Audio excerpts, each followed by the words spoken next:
Plus certains projets avancent, plus ils suscitent de réactions et éveillent les consciences. En cherchant à accélérer les choses, ceux qui les portent finissent parfois par exposer leurs intentions plus clairement. Beaucoup estiment qu'un bouleversement profond est inévitable, voire nécessaire, pour provoquer une prise de conscience collective. Sans ce choc, une partie de la population resterait dans l'attente, sans réelle remise en question. Les vaccins Covid, par exemple, on a lu toutes les AMM conditionnelles. On a lu tous les textes officiels sur le sujet. Je peux te dire qu'il y a vraiment pas beaucoup de monde qui l'a fait. Et parce que c'est chiant, quoi. C'est des milliers de pages hyper chiantes où il faut tout noter, tout ça. Essayer de trouver la moindre faille. Mais le faire a été hyper, quelque part, rassurant. À la fois inquiétant et rassurant. Tu vois, c'est un peu paradoxal. Ce que je vais dire, un peu ambigu, c'est qu'à la fois, on voit, c'est un vrai produit de merde, les gens qui vont accepter de se mettre ça dans le corps, mais oh là là, waouh. Dis donc, des effets secondaires, on n'a pas fini d'en parler, quoi. Et de l'autre côté, de se dire, ça y est, moi, maintenant, je sais très bien ce que je vais faire. Il y a pas d'équivoque. Je ferai pas semblant. Je me laisserai pas faire. C'est non. C'est non, quoi qu'on m'impose. C'est non. Parce que moi, je sais ce que c'est, ce truc-là.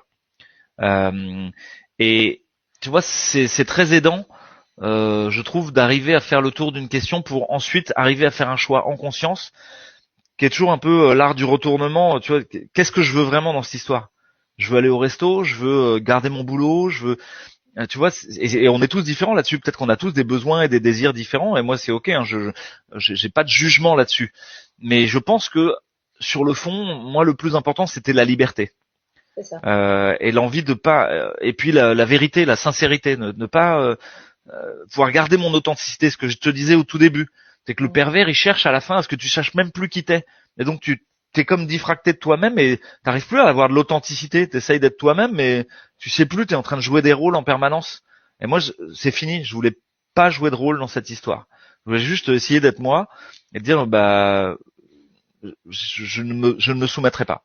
Je ne le souhaiterais pas. Et au-delà du vaccin, c'est tout le monde que vous me proposez, d'identité numérique, de zone à faible émission, de vaccination à 15 vaccins dès la naissance pour les enfants, d'eugénisme systématique, de peur les uns des autres, d'artificialisation complète de tout ce qui est un peu naturel et vivant pour en faire une boîte en plastoc.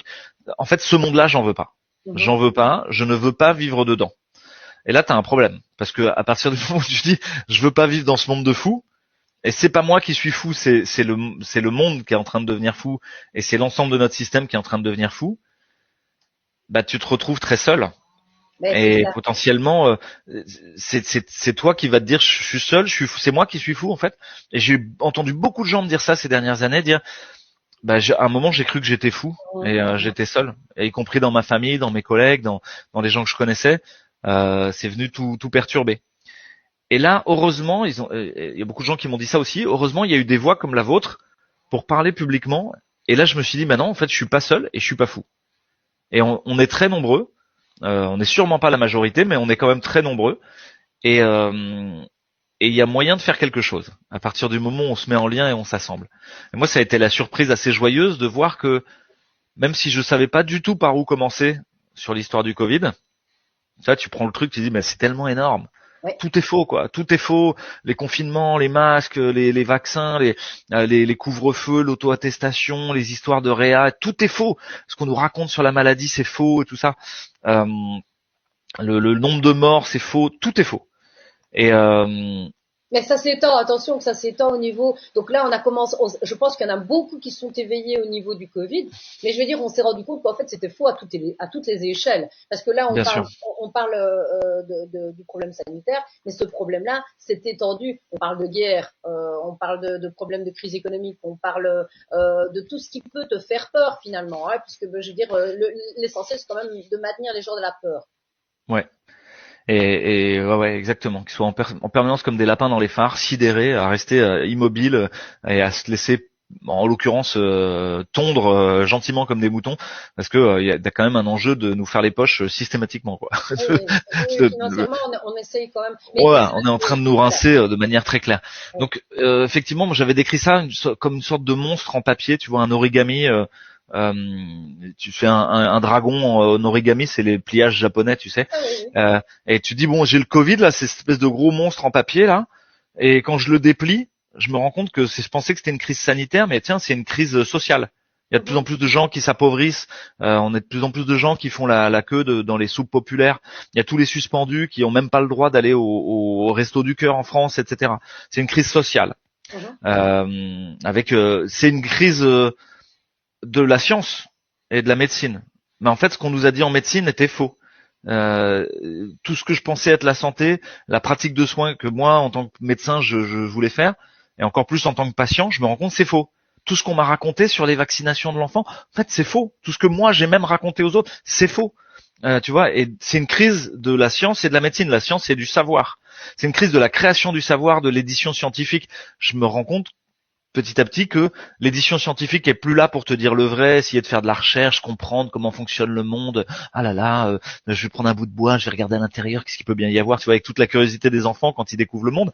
Non, c'est plus ça. C'est un outil marketing au service des laboratoires pharmaceutiques pour te fourguer le plus de produits possible. Ok, c'est une crise de la science, mais c'est une crise de la santé de manière beaucoup plus large que le Covid, et de la santé intégrale, c'est-à-dire dans notre relation à l'environnement, à la nature, au vivant. Donc c'est aussi une crise de ce qu'on bouffe et de l'agroalimentaire. Derrière la crise de l'agroalimentaire, c'est une crise de la paysannerie et de l'agro-industrie, des pesticides, de la chimie à outrance dans les sols, de la destruction des sols. Tu déplies encore, c'est une crise médiatique, c'est une crise du discours public qu'on permet, avec de la censure, avec de la propagande, voilà, de la disqualification en permanence, de toutes les voix contestataires, et une seule doxaïe unique répétée de manière grotesque et absurde, sans cesse, dans tous les médias en permanence. Et là, tu te dis, waouh, tous les médias dominants. Ben moi, je lisais Le Monde, Libé, merde, tout est faux, quoi. Et pire, tu te rends compte que les médias dissidents, soi-disant, par exemple en France, le média Blast, des trucs comme ça qui étaient censés être des médias d'opposition, on va dire de gauche, contre le système. Mediapart, qui est censé dénoncer des scandales et tout ça, en fait, ce sont des officines complètement contrôlées, financées par le système et idéologisées à outrance pour être clivantes, et elles font une logique de mort au ras, c'est-à-dire elles te donnent 90% de choses intéressantes, puis là-dedans 10% c'est de la merde pour ton cerveau qui va te tuer intellectuellement et faire que tu comprends rien à ce qui se passe en fait. Et donc on va te mettre le nez sur Macron en permanence, et le méchant Macron. On s'en fout de Macron, quoi. Vous me parlez de David de Rothschild et des mecs qui règnent chez les Rockefeller et à BlackRock et de Larry Fink? Non, parlez-moi d'eux, quoi, parce que on s'en fout de Macron. Parlez-moi de ceux qui décident réellement du planning de ce qu'on est en train de vivre. On pourrait les appeler les planificateurs centraux, quoi. Donc tu te rends compte petit à petit que c'est une crise intégrale de l'ensemble de existentielle, personnelle. Parce que c'est aussi de se remettre en question. Ouais, personnel, mais avant de passer au côté personnel, vraiment institutionnel au sens large, c'est-à-dire toute la maison commune dans laquelle on vit. Notre pays, voilà, c'est une crise de l'école et de l'éducation, on l'a vu, quand on met des masques, qu'on raconte l'Evras aux enfants, etc. C'est une crise de l'école et de la pédagogie. On le voit bien, les résultats scolaires, que ce soit en Belgique ou en France, tu vois, par rapport à des petits Chinois, tu dis bon, les petits Belges et les petits Français, ils sont out quand même, globalement en termes d'éducation. Ils connaissent plus rien, quoi.